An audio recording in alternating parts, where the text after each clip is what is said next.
Hey everyone, we are The Fabric.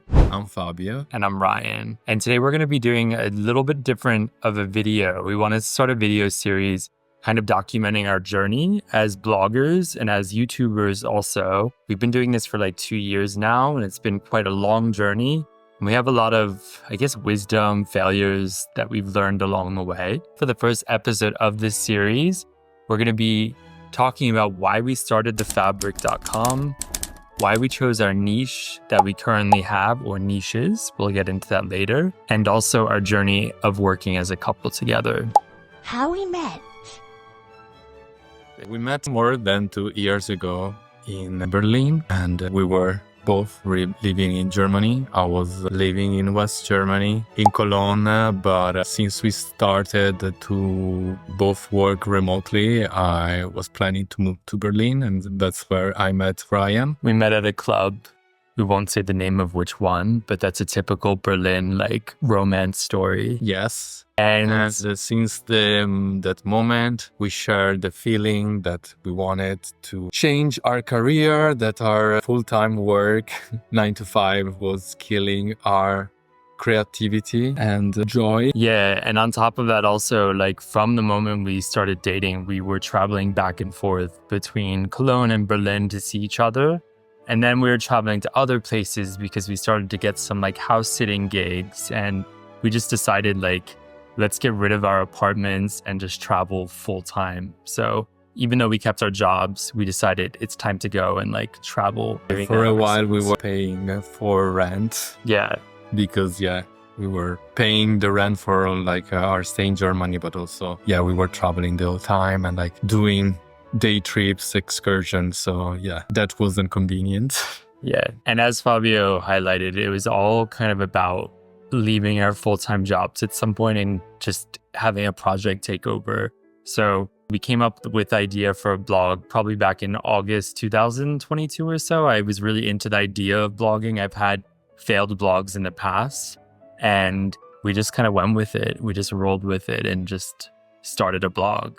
The birth of the blog, plus fears and challenges. Okay, so the birthplace. So let's talk about the birth of the blog. Let's talk about why we chose the name The Fabric to begin with. Yeah, we chose The Fabric because it represents us. It's kind of the union of our name, Fabio and Ryan, and it sounds cool. It sounds creative. That's why we chose it. Yeah, there wasn't really much to it. I just had heard somewhere that you just have to get started. Don't get too caught up on the naming and stuff. And I think since we started that name, it's really we've grown into it and we've grown to enjoy it a bit more. So some initial fears and challenges when starting, it's just that starting point really, it's trying to get the energy to actually start a blog, because there's a lot of technical stuff behind it. And it's that fear also of maybe putting yourself out there as well. Yes, that's the tough part, really, taking the initiative and just start. Which for us, that came the moment we just said, okay, let's buy a domain with this name and let's just open a YouTube with this name. So sometimes you just gotta do it and try it. Yeah. Don't wait too long. Exactly. A lot of times it's perfectionism that stops you from starting in the first place. So you're I have to have my blog designed perfectly. I think in this case, I know in the past that stopped me. I don't know about for you. Yeah, same. Yeah. Same. And in this case, we just grabbed a template offline and we just started building on it and we released it. And then we iterated as we went. So yeah, it also helped that we did it together. So we had double the working hours to do it. Our niches. Let's talk about our niche. Our current niche is gay travels and off the beaten path travels. Yes, but it wasn't always that way. When we first started, we were mostly, because we were living this digital nomad lifestyle, we started to blog mostly about that. And we were creating guides on being a digital nomad in Cape Town or Ubud, Bali. Living as house-sitters. Yes. But then things started to change a bit more as we realized we maybe didn't want to stick with that niche so much, and maybe it wasn't gaining so much traction. We decided because we are a gay couple, it's good to maybe use our expertise and write about that.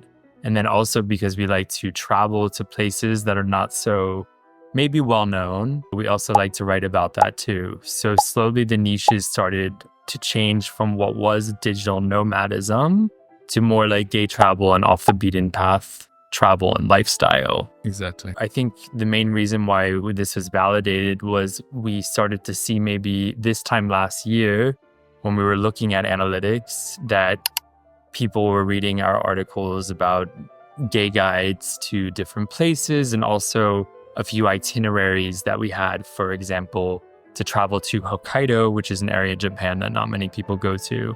So we started to see that our niches were being validated.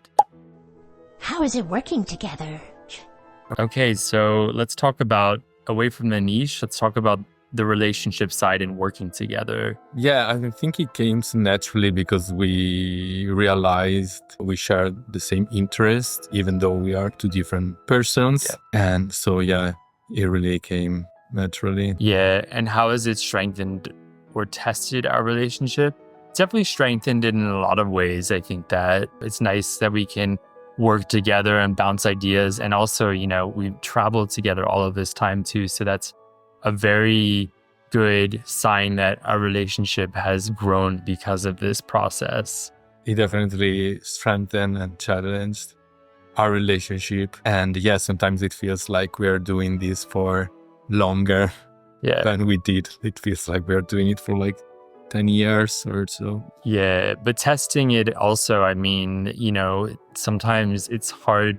We're in a relationship, but sometimes it feels like it's a business work relationship quite a bit of the time because we're discussing ideas. It feels very much like a lot of what we do is work. Oh, which is the next one, tips for balancing a personal relationship and a professional project. What are some tips for balancing a personal relationship and a professional project? Well, in generally, I think it's good to have some kind of routine also when you traveled or when you work with your partner. So yeah, for example, also it helps our mental health. I would say like that we are really serious with our workout and our schedule, which includes also yoga or running. Yeah, I also think that it's important that each person in the relationship has different things that they like to do. So for example, I like to sometimes DJ or play music and go on walks. And then Fabio likes to play Nintendo. Yeah, so it's good that you just kind of maintain, you have your space when you need to have your space and everything. That's probably one of the most important parts. The early days of the blog and goals. Okay, so the early days of the blog, what were some of the first steps to setting it up? I guess because I'm a software developer, I kind of took over that role. Most people out there are using a WordPress for a blog. I decided to use this framework called Next.js to build the blog. I won't get into too much detail about this. It's not so exciting, but it's just something that I was better at. So that's why I figured go with the strengths. We set it up. Again, we chose a kind of template that was already out there and we didn't really change it much. So early on, it was just kind of this template, which we're going to put a screenshot of. And then probably about 5 or 6 months later, we revamped the site and we redesigned it and we used a new template and implemented that. So again, not being perfect about it in the beginning, just starting to get content out there and then iterating as we went along. Yeah, and in my case, I was already working as a video editor. So I took like the step to start our YouTube channel and I put together like the first footage we had and I made a video and that was a way to start. Yeah, initial goals and expectations for the blog. I don't know. I think it was just like, we just really wanted to eventually quit our jobs. So that's eventually what we did. Yeah, exactly. We wanted like a job that we were passionate about it at first. And then, yeah, we wanted a job that allowed us to be flexible, to travel around the world and yeah, just like have fun. Exactly. But I think that our expectations and goals were not so high, really. We didn't set like a monetary goal that we wanted to make and stuff, which is what we're doing way more of now. But in the beginning, we weren't doing that as much. Yeah, we kind of had the goal of just like, replacing our unsatisfying job salary at first, at least. Early quick wins.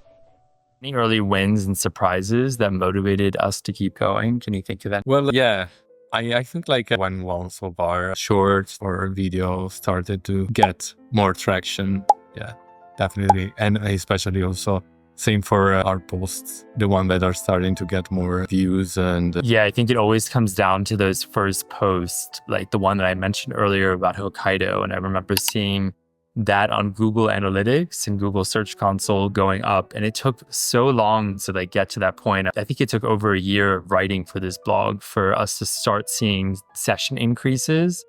And that was the biggest motivator because I think at that point we were like, God, how long is this going to take? Some other early wins is with affiliate links. That's when a user, for example, will use a link of a hotel that you might recommend and you get a little commission off of it. So even seeing small numbers like 30 cents, €1, that was enough to kind of give us a little bit of motivation. It's all about those little quick wins, I think, in blogging. yeah, we're still waiting to make our business fully sustainable unless we move permanently to Laos or Cambodia. Or like Somalia or something. Yeah, or even Somalia. Which we're not going to do. Just cheap places is what we're trying to say. Yeah. Lessons learned. Okay, so lessons learned. What are some things that you wish you knew before you started this blog? Yeah, I kind of wish that I knew going into this just how much work it was going to be, because it is sometimes way more work than your own full-time job, really. When you hit the points where you're exhausted and demotivated, keep going a lot of the time, something you wish you knew. Yeah, I wish I knew that I was working more than I was working before. True. But at least we control our own schedule now. Yes. How has our approach or perspective changed since launching? I think in the beginning, it was mostly about creating posts that were like, you know, stories, things that have happened to us and stuff. And we realized, yeah, okay, in order to get people to actually read this, we have to be helpful and provide value to the users. So that's been the biggest pivot. It's like balancing doing that. And then also still the passion side of things, like writing a story about a travel that we did or making a video that's very personal versus, you know, what is the user going to consume? Yeah, we learned to balance between like just sharing our story or write for ourselves, then also give that our key to our audience, our users. Yeah. And any advice for couples or individuals thinking of starting a blog? I think if you're a couple, definitely do it. If you're an individual, do it, but definitely make sure that you have someone who's going to support you and help keep you accountable as well, because I think that's been the biggest reason why we've been able to get over all of those demotivating humps this time around, was having accountability with each other. Let's recap. So this is encouragement to anyone who's watching this video and who has made it this far. It's just important to start. Even if you don't have the perfect design, you don't know how to code, you maybe don't think you're the most perfect writer, content creator, or video maker out there, just start somewhere. Doesn't matter if it's perfect. Exactly. Yeah, passion and persistence matter more than expertise. So just go and we wish you good luck. Yeah, and the more that you just persist and are consistent about it, the more you're going to kind of hone that expertise as well. But we encourage others, like if you're a blogger or if you're a YouTuber, if you're in the content creation game, share with us some unique stories. Did anything from this video resonate with you? We'd like to hear your perspective. If you would like to start a project like we did, please comment and subscribe. Let us know like if you found this video helpful. And yeah, if you have more questions, we're always happy to keep the interactions open. Yeah, and we're going to definitely make more videos like this, documenting kind of what we've been doing and documenting growth, going into more technical stuff as well, just to hopefully provide some value and hopefully inspire you to start something as well. So thank you again. Thanks again. And thanks also to all our followers.